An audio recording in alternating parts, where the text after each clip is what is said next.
اسلام کې الله پاک په بنده باندې دوه قسم حقوق هغه لازم کړي دي. په دې کې یو قسم حقوق هغه د الله پاک حقوق دي او دویم قسم حقوق هغه د مخلوق حقوق دي. خو بیا په دې دواړه قسمه حقوقو کې هغه زیات اهمیت هغه د حقوق العباد دی، د بندګانو د حقوقو دی. او وجه د دې دا ده چې د الله پاک چې کوم حقوق دي که په هغې کې د بنده نه کوتاهي وشي، کمی راشي، نو الله پاک غني ذات دی، غفور رحیم ذات دی، رحیم رحمان ذات دی. الله پاک په هغې باندې معافي وکړي، الله پاک په هغه ته معافي وکړي. الله پاک غني ذات دی. خو لیکن هر چې د بنده حقوق دی،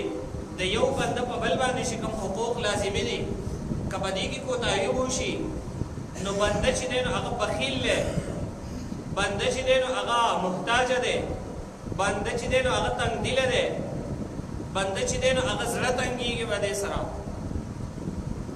نو په دنیا کې خو اکثر معافي اسانه وي، د هغه نه معافي وغواړي، هغه ورته معافي وکړي، خو په آخرت کې بیا معافي نه کېږي. ځکه آخرت داسې ځای دی چې هر سړی په خپله محتاج دی. چې یو سړی په خپله محتاج دی، دی بل ته څه معافي وکړي؟ ځکه که دی هغه ته معافي ونه کړي نو د هغه نیکۍ ده ته میلاوېږي، نو دی به هغه ته خامخا معافي نه کوي. نو بنده محتاج دی، نو د بنده نه بیا په آخرت کې معافي چې دی نو هغه مشکله ده. نو د حقوق العباد اهمیت په دین اسلام کې سیوا دی. او دویمه وجه د دې دا ده چې یو خو په حقوق العباد کې د الله پاک حکم شامل دی. الله پاک حکم کړی دی چې د پلانکي بنده حق ادا کوي، د مور و پلار حق ادا کوي، د ګاونډیانو حق چې دی نو هغه ادا کوي، ښځه خاوند کې چې دی نو یو بل حقوق هغه ادا کوي، دغه رنګې ده نور چې دی نو هغه د رشته دارو حقوق ادا کوي، د ملګرو حقوق هغه ادا کوي. نو دا خو د الله پاک د طرف نه حکم دی. نو یو خو په حقوق العباد کې د الله پاک د طرف نه حکم دی چې دا کار وکړي، او بل د هغې بنده حق چې دی نو په ده باندې لازم دی. نو که دا یو سړی ونه کړي، ادا نه کړي حقوق العباد، نو یو خو ده د الله پاک نافرماني وکړه، یعنې د الله پاک حکم یې ونه منو. دویم د هغې بنده په حق کې کوتاهي وکړه، د هغه سره یې ظلم وکړو، نو دا دوه نافرمانیانې ده چې دی نو په دې کې وکړې. د دې وجې نه د دې اهمیت هم سیوا دی د حقوق الله ده. نو اوس که دی په حقوق العباد کې معافي وغواړي د الله پاک نه چې د یو بنده په حق کې د ده نه کوتاهي شوي ده، د مور پلار خدمت یې صحیح نه دی کړی، یا بل داسې کوتاهي شوي ده، دی د الله پاک نه معافي وغواړي، نو نه ده خو به هغه ګناه معاف شي چې کوم ده د الله پاک د دغې خبرې حکم کړی چې ته د مور پلار سره ښه سلوک کوه، د ګاونډي سره ښه سلوک کوه، د دغې حقوق العبادو ده ته الله پاک حکم کړی. نو که دا ده ادا نه کړل، دی د الله پاک نه معافي وغواړي، دغه ګناه خو ورته معاف شي، خو هغه ګناه ورته نه معاف کېږي کوم چې د بنده حق چې کوم وهلی دی هغه ورته نه معاف کېږي. دا به هلو معاف کېږي چې کله دی د هغې کس نه معافي وغواړي، د هغه په معافۍ باندې دا چې دی نو هغه محمول دي. نو د دې وجې نه د حقوق العباد اهمیت په دین اسلام کې هغه ډېر زیات دی. امام قرطبي رحمه الله په خپل تفسیر قرطبي کې هغه روایت نقل کوي، وایي یو کس چې دی نو هغه قیامت آخرت ته راشي، محشر میدان ته راشي، په داسې حالت کې چې ده او یو پیغمبرانو نیکی او اعمال چې دی نو هغه د قیامت ورځې ته راوړي دي، لیکن په ده باندې د یو بنده حق دی. نو د او یو پیغمبرانو نیکی که د آخرت ته راوړي دومره زیاتې نیکی ده کړي دي، خو دی به دغه نیکی چې دی نو هغه د جهنم د اور نه خلاص نه کړي. ولې په ده باندې حقوق العباد دي، تر څو چې ده د هغې حقوق العباد حساب کتاب نه ختم کړی، تر هغې پورې دی جنت ته نشي تللی. اگر که د او یو پیغمبرانو د ثواب په مقدار باندې ثوابونه ولې نه دي راوړي محشر میدان ته. او بیا پسې ورپسې امام قرطبي رحمه الله لیکي په دغه تفسیر کې یو کس دی هغه د بل مسلمان یو حق وهلی دی، که هغه ګاونډي دی، رشته دار دی، مور و پلار دی، هر قسمه چې دی نو هغه حقوق الله پاک حکم کړی دی.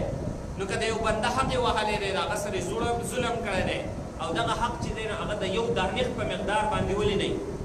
یو دانق چې دی نو هغه د درهم چې دی نو هغه شپږمه حصه ده، او درهم چې دی نو هغه 4.5 ماشې وي. نو یو درهم 4.5 ماشې دی، غالبا توله کې 12 ماشي غالبا نو یو درهم چې دی نو 4.5 ماشي دی نو تولې نه ډېر زیات کم دی د نیمې تولې نه هم کم دی بیا چې دی نو هغه دغه 4.5 تولې ماشه د دې شپږمه حصه هغه 0.75 راځي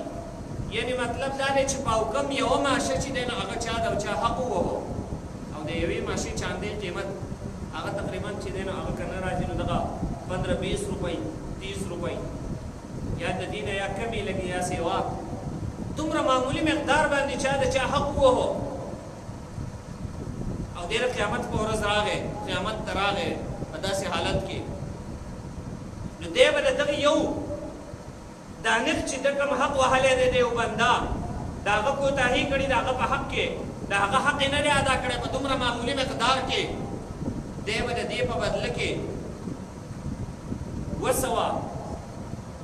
مقبول منځونه چې دی نو هغه ورکوي هغه منځونه چې هغه قبول شوي وي دا به د ده نه چې دی نو د هغې ثوابونه د ده نه اخیستلی کېږي د دې معمولي مقدار کې د څومره د بنده په حق کې کوتاهي کړې ده او دی څومره لوی چې دی نو هغه جرم په قیامت کې د دې ورکوي نو د بنده حقوق دا معمولي خبره نه ده دا ډېره لویه خبره ده چې د بنده حقوق ادا کړی شي د یو بنده په حقوقو کې هغه کوتاهي ونه کړی شي د هغې انتهایي خیال وساتلی شي او دا به هلو کېږي چې کله مونږ ته خو پته یي که نه چې په مونږ باندې د چا چا حقوق دی او څه حقوق دي چې زموږ سره خو د هغې اهمیت وي که نه نو د دغې حقوقو نه هغه بعضې حقوق هغه مخکې جمعو کې ما وخت په وخت باندې تاسو ته بیان کړي دي لکه د مور و پلار حقوق شو قسمه قسم حقوق مې تاسو ته بیان کړي دي نن موضوع باندې به حقوق بیانېږي چې هغه د بنده حقوق دي او د هغې هغه حقوق دي چې د هغې نه اکثر کوتاهي کېږي او هغه دی د ښځې خاوند په مابین کې چې دی نو د ښځې په خاوند باندې او د خاوند په ښځې باندې کوم حقوق دی دغه چې دی نو د دې حقوق په باره کې به بیان کېږي او وجه د دې دا ده چې د دې حقوقو نه اکثر کوتاهي راځي یو خو دا دی چې د دې حقوقو موږ ته پته هم دی چې هلکه د ښځې او د خاوند په یو بل باندې دا څه حقوق دي او بله خبره دا ده چې د دې اهمیت نه وي دې طرف ته توجه او دهان هم نه او دا چې دی هغه د دین حصه هم نه ګڼي اکثر خلک ځکه ډېر نیکان خلک پی داسې خلک پی چې فرضي روژې خو به نیسي د هغې سره د نفلي روژو اهتمامونه به هم کوي د فرایضو خیال ساتي د نوافلو هم اهتمام کوي زکاتونه ورکوي تر دې چې نفلي صدقې هم ورکوي حجونه کوي تر دې چې نفلي حجونه هم کوي عمرې هم کوي او نور په معاشره کې ډېر نیک چې دی نو هغه دی حسابېږي وایي پلانکې سړی ډېر زیات نیک دی لیکن کله چې دغه سړی کور ته لاړ شي په کور کې د ده حالات دا وي چې د ده نه بیا شر مخ جوړ شي په کور کې دی چې دی نو هغه د خپلې ښځې سره چې دی نو هغه ښه سلوک هغه رویه نه ساتي د هغې سره انتهایي بد سلوک چې دی نو هغه ساتي وجه دا ده چې دی دا د دین حصه نه ګڼي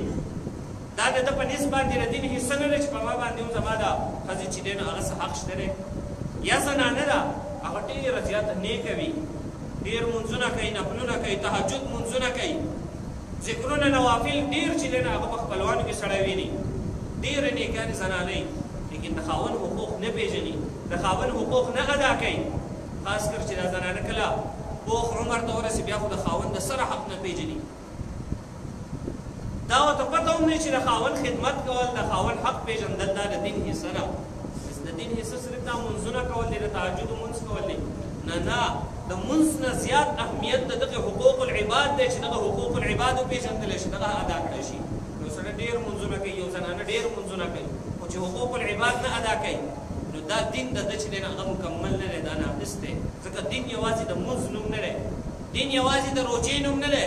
دین یو پوره لاهیه عمل دی پوره معاشره کې چې دی هغه دا راجمع کې د دې سره عبادات راجمع کې د پوره معاشرې چې دی نو هغه دا ټول راجمع کې د دې ټولو مجموعه دین نوم دی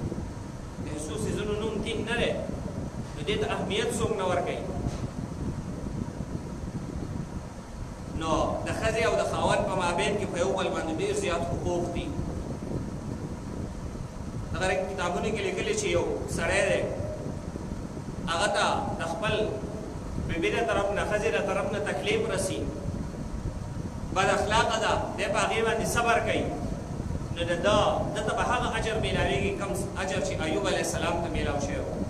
ایوب علیه السلام بیمار دی د بیماری په حالت کې چې دته کوم ثوابونه میلاو شوي دي دته به هم هغه ثوابونه میلاویږي. یا یو زنانه ده خاوند چې دی نو هغه بد اخلاقه دی دې ته تکلیف رسوي نو دا په دې باندې صبر کوي نو دې ته به هم هغه اجر میلاویږي کوم چې د فرعون ښځې حضرت آسیه علیه السلام ته میلاو شوی و. هغې خاوند فرعون دی هغه پې تکالیف چې دی نو هغه مصیبتونه یې پې راوستي دي هغه چې دی نو هغه قتل کړه ظلمونه پې کوي هغې ته چې کوم اجر و ثواب میلاو شوی دی دغه رنګې و دې زنانه ته دا ده اپس کې چې دی نو هغه د صبر هغه نتیجه ده. او یو زنانه ده هغه د خپل خاوند چې دی نو هغه حق نه ادا کوي نو په دغې زنانه باندې د الله پاک د طرف نه لعنت دی. په دغې کتابونو کې لیکلي په دغې زنانه باندې چې دی نو هغه د فرشتو د طرف نه لعنت دی. په دغې زنانه باندې چې دی نو هغه د ټول مخلوقاتو د طرف نه لعنت ورېږي. یو زنانه د کور نه ووتله بغیر د اجازت د خاوند نه تر څو چې دا کور ته واپس شوي نه تر هغې پورې په دې باندې د الله پاک د طرف نه لعنت چې دی نو هغه ورېږي. یو زنانه ده وجبې سي ځان د خاوند نه خفه کو تر هغې پورې په دې باندې لعنت وي تر څو چې دا د خاوند نه ځان راضي کړی نه وي. دا ډېر اهم حقوق دي دا معمولي ګڼل نه دي پکار د الله پاک د طرف نه لعنت دا معمولي خبره نه ده. الله پاک ډېر رحیم ذات دی لیکن د الله پاک د طرف نه چې کله لعنت شي نو د رحمت نه لرېوالی دی دا ډېر لوی وعید دی. نو دغه زنانه د الله پاک په لعنت کې وي. او کومه زنانه چې د خپل خاوند سره بدزباني کوي دغه زنانه به د قیامت په ورځ باندې د خپلو ژبو نه زوړندې کړی شوې وي په استر باندې د ژبې نه به زوړندې شوې چې د دې ژبې په ذریعې سره تا د خاوند سره چې دی نو هغه خوله وهله تا د خاوند سره چې دی نو هغه بدزباني کوله د دغې ژبو نه به چې دی نو هغه دغه زنانه زوړندې وي. خو د دې په نسبت که دغه زنانه یا د سړی نه د خپل ښځې سره بد سلوک کوي هغه ته به هم دغه وعیدات وي. خو که د یو بل سره ښه سلوک کوي نو چې کوم ښځه خاوند د یو بل سره ښه سلوک کوي د الله پاک د طرف نه په دې باندې رحمت راورېږي. فرشتې دې ته د مغفرت دعاګانې کوي په اسمان کې مرغۍ دې ته د رحمت دعاګانې کوي د مغفرت دعاګانې کوي مهې دې ته دعاګانې کوي دا ټول مخلوقات چې دی نو هغه دې ته دعاګانې کوي. څومره لوی فضیلت دی. د ژوند چې دی نو هغه څومره ښایسته بیا تېرېږي په سکون په راحت سره تېرېږي.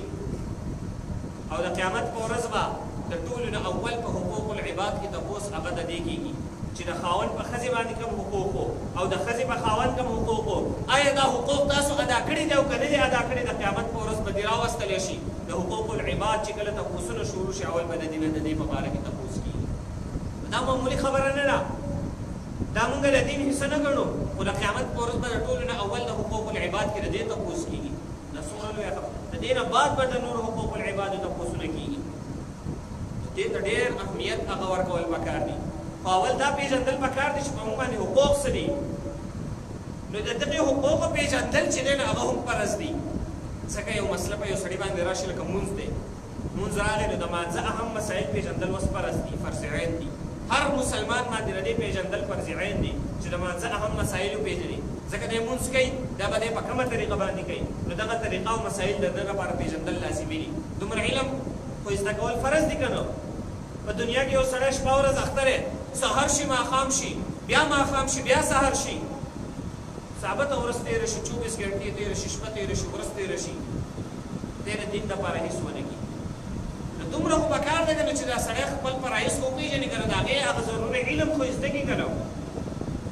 نو د ښځې خاوند چې کوم حقوق دي دغه حقوق اول پېژندل لازمي دي. اول خو دا پېژندل لازمي دي چې په ما باندې څه حقوق دي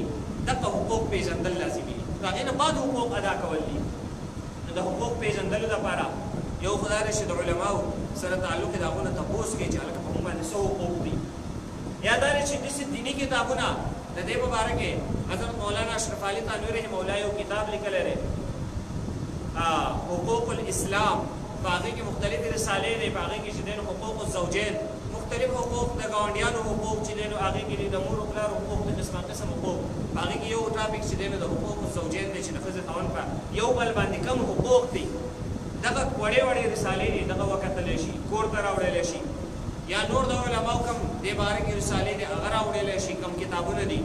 چې مستند دي د خپل علماو نه سړی تپوس کوي هغه وکتلی شي یا دې باره کې د کوم علماو بیانات دي هغه واورېدلی شي په هغې باندې عمل وکړلی شي. نو دلته به زه تاسو ته یو څو مختصر حقوق بیانوم. یو خو د زنانه باندې چې کوم حقوق دي یو په نارینه باندې دغه به تاسو ته مختصر بیان کړم ځکه وخت لږ دی د دې په مناسبت مختصر حقوق تاسو ته بیانوم اول چې د زنانه په خپل خاوند باندې کوم حقوق دي نو دا سړو له چې دی نو هغه پېژندل پکار دي چې په موږ باندې زموږ د دې ښځو کوم حقوق دي ځکه عام طور کتلی شي زنانه راواده شي مړه بس هغه ورته خبرې هم نشي کولی دا چې دی نو هغه انسان هم نه ګڼي دا خبره خو د ذهن نه ډېره بعیده ده چې د دې هم لا په ما باندې څه حقوق دي دا خو هم ګمان ته هم اکثر د بعضو خلکو نه راځي دا لازمي چې دی نو هغه پېژندل پکار دي سړو دپاره چې د خپلې ښځې په ما باندې څه حقوق دي نو اولنی حق دا دی د زنانه په سړي باندې حقوق ډېر دي تاسو ته مختصر یو څو بیان اولنی حق دا دی چې د زنانه ذمهواري د کور کارونه دي او د سړي ذمهواري د بهر کارونه دي نو داسې نه چې د خپله ذمهواري دا خپل زنانو ته ورکړی شي د بهر کم کارونه دي دا ښځو له ورکړي سهار به سبزي هم ته راوړې او ګولې به هم ته راوړې په دې کراچۍ کېږي نو اکثر سړی بازار ته لاړ شي ټولې زنانه نه سبزیانې علي سړی په کورونه کې ناست یا کارونه له لاړ شي او ښځې لاړ شي سبزي راوړي نه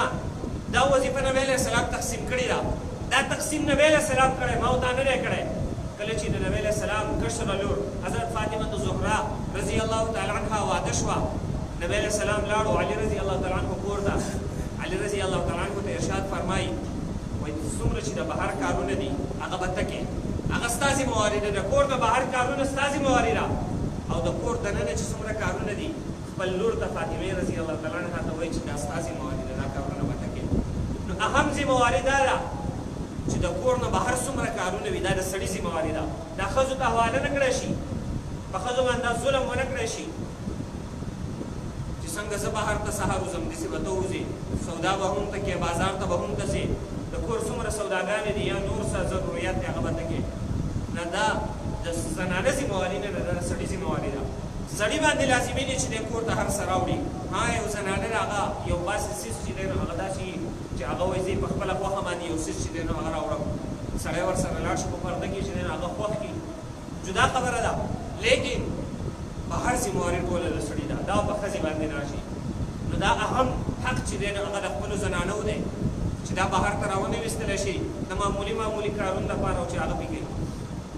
دا د سړي ذمهواري ده دویم حق دا دی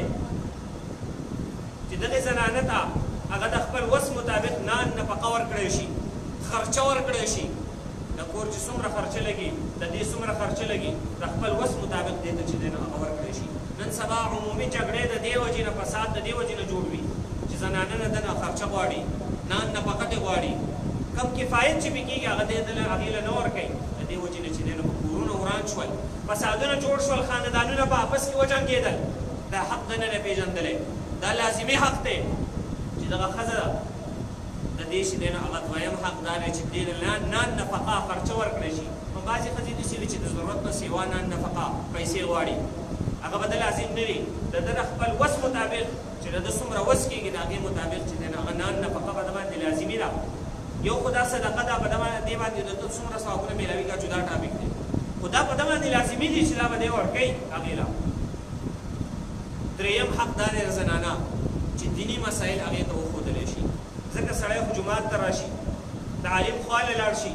یو دیني مسله یې زده کړي مدرسې ته لاړ شي نو دا زنانه به چېرته ځي دغه زنانه خو به کور کې ناستې وي دا خو جومات ته نشي تللی دا خو د یو عالم خواله نشي تللی دا خو مسله نشي زده کولی دا خو دغې مدرسې ته نشي تللی دا زنانه دا مسایل د کم ځینې زده کړي دیني مسایل به دې ته څوک ښایي دا د دغې خاوند ذمهواري ده چې دا خاوند یې ورته وکړي نو پخوا دور کې خو داسې و چې عالم به دلته کې څه خبرې وکړې دغه خاوند به هغه زده کړې کور ته به لاړ و هغه به یې چې دی نو هغه ولې تسلې وکړې نن سبا خو د سپیکرو دور دی د موبایلو دور دی په سپیکر کې اواز هم ځي دغه رنګې موبایل کې بیانونه دي یا کتابونه دي دغه کتابونه هغې ته مهیا کړی شي دیني مسایل دي یا د علماو نه تپوس کوي او بیا چې کور ته چې دی نو هغه مسایل کور کې وایي دیکې بعضې کسان داسې دي اکثر ما نه مونږ درس وکړو یا څه خبره وکړو هغه یاد کړي بیا کور ته لاړ شي وکړي ما ته بیا ووایي وایي پلانکۍ خبره مې داسې وکړه خو په معمولي به بعضې خبره کې لږ غلطېده ما څنګه وه مې کور کې کوله زه ډېر زیات خوشحاله شم چې د ده سره دومره د ده سره دومره چې دی نو هغه شغل دی د ده دومره اهتمام کوي چې دلته کې مسایل واوري دی لاړ شي کور ته چې دی نو هغه مسایل کور کې وکړي چې د کور والا هم په موږ باندې څه حقوق دي که نو دا مسایل موږ هغو ته ورسوو که دا یو کس بدي هغه دا مسایل رسوي ډېر زیات خوشحاله شم په هغې باندې چې هغه لاړ شي خو بعض داسې هم نه دي پکار چې دلته کې یو شان مسله واوري او کور ته لاړ شي ځان له بکي چې دی نو هغه تړکه مړکه ورته وکړي او کور کې به بل شان داسې هم نه ده پکار بلکې چې څنګه یې اورېدلي هو به هو چې کومه ورته یاد وي هغه وکړی شي چې په کومه کې غلطي کړي هغه بیا نه کوي مګر دی بیا د یو د او نه چې دی نو هغه بیا بو جوړ کړي او کله چې دی نو خبره یو شان کړي او بل شان کړي نو داسې چې دی نو هغه نه کوي نیمګړې خبره بیا واوري نیمګړې خبره کوي نو د زنانه د اهم حقوقو نه درېیم حق دا دی چې دیني مسایل دې هغې ته وښودلی شي نو چې یو سړي له خپله دیني مسایل نه ورځي د سیند کاڼی دی بلکل چې دی نو هغه خویند دی هسپینن خلي نو هغه به کور کې څه مسایل وکړي یو سړی په خپله علما په ګټو باندې ولي نو هغه به د دې عالم نه مسایل څه زده کوي کور کې به یې څه ووایي نو اول په خپله مسایل زده کول خپل ځان برابرول بیا کور کې چې دی نو دغه مسایل چې دی نو هغه ښودل کور ته چې دی نو هغه رسول دا اهم لازمي حق چې دی نو د دغې خاوند دی د بل چا هېڅ نه دی چې دا به دی خپلې زنانو ته دا دیني مسایل کوي د زنانو ډېر زیات مسایل وي هغه مسایل چې دی نو دی زده کړي د علماو نه هغه مسایل دی بیا د خپل کور کې چې دی نو هغه بیان کړي نو دا درېیم حق دی څلورم حق دا دی د زنانه چې دی دغه خپله زنانه د داسې خلکو په خدمت باندې نه مجبوره کوي چې د هغې خلکو هغه خدمت په دې باندې لازم نه وي عمومي طور زنانه کور ته راواده شي اوس دا خاوند پې زور راولي چې زما به هم هر قسمه خدمت کوي زما د مور به هم کوي زما د پلار به هم کوي زما د رونو به هم خدمت کوي زما د خویندو به هم خدمت کوي زما د تره لوریانو تره زامنو ترور زامنو چې څومره خپلوان دي لرې لرې رشته دار دي د دې ټولو به خیال ساتي زما د مور به خپې چاپې کوي زما د پلار به داسې خیال ساتي زما به داسې خیال ساتي په زنانه چې کله راواده شي په دې باندې صرف د خپل خاوند چې دی نو هغه خدمت لازمي دی خو هغه هم هر خدمت نو بعضې خدمت لازمي دی نور د ده د مور و پلار شو د خویندې رونو شو د دې ټولو خدمتونه په دې زنانه باندې لازمي نه دي پکار دی چې وکړي خیال یې وساتي د کور د هغه سره تعلق ساتي چې د دې خیال وساتي د ده مور و پلار خو دومره خدمت د هغې نه اخیستل چې هغه مجبوره شي په دې باندې چې هغه د ده سره دې سره شر ورسره وکړي فساد دې جوړ شي غیبه دې جوړه شي عمومي غیبه په کورنۍ کې همدغه وي چې د خپل ښځې نه چې دی نو دغه مطالبه وي چې تا زما د ورور خیال ونه ساتو تا زما د خور خیال ونه ساتو تا زما د مور پلار خیال ونه ساتو عمومي غیبه په دې باندې وي نو د داسې خدمت مطالبه د هغوی نه ونه کړی شي چې هغه په هغو باندې لازمي نه وي دا بیا وروسته راځي د زنانو په حقوقو کې چې د مور پلار خدمت کوي که نه کوي هغه را روان هغې له خو پکار دی چې د ده د مور پلار خدمت وکړي خو لازمي نه دي په هغې باندې شریعت په رو باندې لازمي نه دي نو د دې وجې نه بعضې عمومي غیبې او فساد چې دی نو هغه د دې وجې نه جوړېږي نو دا اهم حق چې دی نو هغه پېژندل پکار دی